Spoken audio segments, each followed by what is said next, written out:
I have been asked in the years since whether I felt anything when the last Sarev node went dark. The question assumes a great deal. It assumes that what the Sarev Collective did to 88,412 human beings was the kind of thing that produces feeling in the people who answer it. It does not. What it produces is precision. What it produces is a ledger and the will to balance it. I will tell you what happened. Not because the record is unclear. The Bureau of Recovered Persons filed its closing memorandum 11 months after the action, and the figure is not in dispute, but because the shape of it deserves to be spoken plainly by someone who was there for every hour of the construction and every minute of the execution. My name is Fleet Admiral Seren Kaas. I commanded the Iron Census. This is what we did and why we did not stop. The Sarev Collective had no word for murder. We confirmed this early. Their xenolinguistic archive, which our intelligence teams accessed in the third week of the response window, used a single administrative term for what they had done: provisional cognitive acquisition.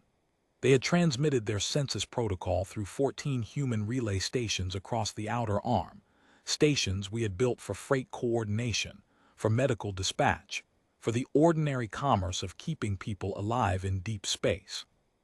The collective had been watching those stations for 9 years. They had mapped our neural emission signatures through the relay hardware without our knowledge. And on the 14th of Varant, at 3:40 station time, they activated the protocol simultaneously across all 14 nodes. It took 19 hours. In 19 hours, the census protocol suppressed autonomous neural function in every human being within 40 astronomical units of each station. Not killed. That is the word that wants to attach itself, and I understand why, but it is not precisely correct. The body remained. Respiration continued. The cardiovascular system continued. What the protocol did was extract the cognitive imprint, the pattern of electrochemical identity that makes a human being, the thing behind the eyes, the thing that knows its own name, and archive it in the collective's shared mind network as a xenobiological data entry. 88,412 people filed. The bodies were found by response teams over the following 6 days. They were alive in every clinical sense. They responded to no stimulus. They would never respond again. The collective transmitted no communication before, during, or after the census.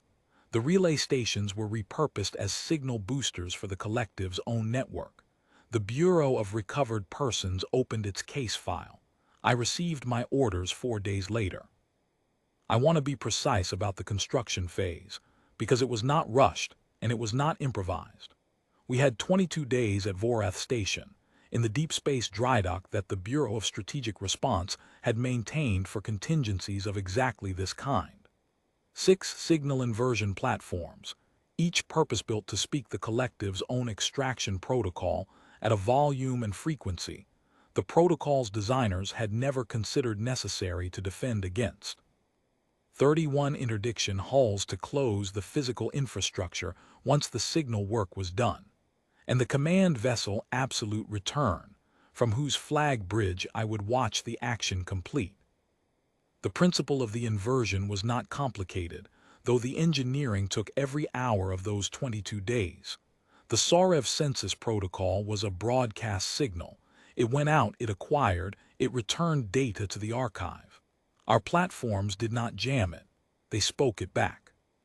All 88,412 archive patterns transmitted simultaneously into the collective's shared mind network at full extraction intensity, targeted at every node we had mapped in the preceding 3 weeks. The collective's archive had been built to hold minds, not to receive them in bulk. What the inversion would do to a network engineered for careful, catalogued intake, that was a question our signal engineers had answered with considerable thoroughness. We knew what would happen. We built the platforms anyway. We were not confused about our intentions. I will not dress it in language it does not deserve. We were going to put 88,412 human minds back into the machine that had taken them, all at once, at a frequency it could not regulate. And when the network was occupied with that, The interdiction hulls would close the 14 relay stations, the 6 primary archive nodes, and every secondary hub we had identified. The Iron Census would not leave infrastructure standing. The action began at 600 on the 41st day. The 6 inversion platforms achieved transmission lock on the collective's network in 4 minutes. I watched the signal confirmation on the flag bridge of absolute return, a flat green line on a display panel, holding steady, meaning that 88,412 patterns were moving back through the collective's own architecture, at a rate the network had never been designed to manage. There was no explosion. There was no visible event. The stars outside the viewport looked exactly as they had at 5:59. This is how most serious things happen. The first node acknowledgement came at 6:41. The Bureau Signals team confirmed that collective broadcast activity on the primary archive frequency had dropped to 0. The shared mind network was occupied. Then the second node. Then the fourth and seventh simultaneously at 7:03. The interdiction hulls had been moving since 600. The first relay station was closed at 6:18 before the inversion had even reached full saturation. By 800, we had 11 of the 14 relay stations neutralized, and 4 of the 6 primary archive nodes confirmed dark. At 8:09, a signal came through on the collective's own archive frequency. It was not a distress beacon. It was a query, formatted in the same administrative language as their original census filing. The translation our signals team returned to me read, "Census action acknowledged. Requesting suspension of current transmission protocol. Prepared to discuss framework for pattern repatriation." I read it twice. I set it down on the communications panel. I did not reply. The last 2 relay stations were closed at 8:14. The 6th primary archive node, the deepest one, the one the collective had routed through 3 secondary hubs as if distance might protect it, confirmed dark at 8:31. The Iron Census had been in action for 2 hours and 31 minutes. I filed the counter record myself. 88,412 entries, each one listed by name, by station of origin, by date of acquisition. By the Bureau of Recovered Persons case, number assigned to the body found on the response team's arrival.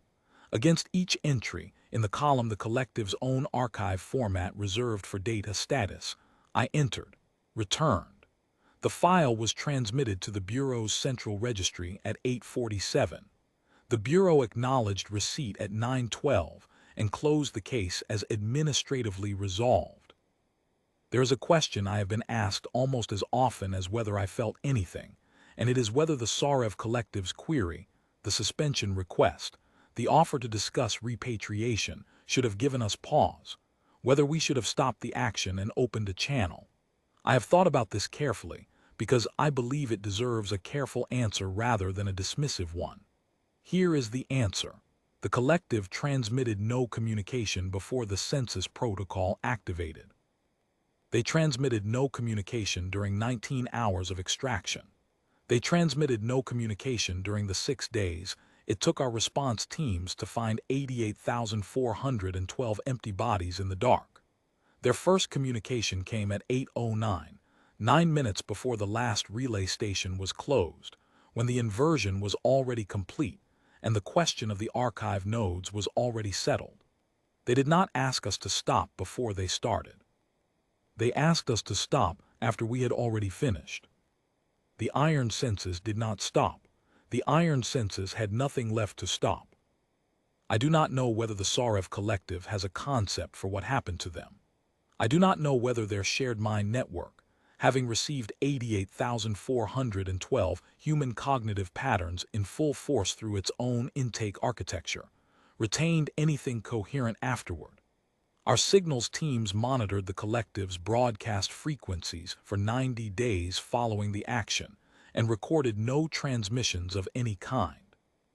The Bureau of Strategic Response classified the collective as a non-communicating entity at the end of that monitoring window and closed their file. I have been asked, finally, whether I would do it the same way again. This is the question that is really asking something else. It is asking whether I think we were right. I think the question has the wrong shape. I did not build the Iron Census because I had decided I was right. I built it because 88,412 people had been catalogued like specimens by a civilization that had never once tried to speak to us.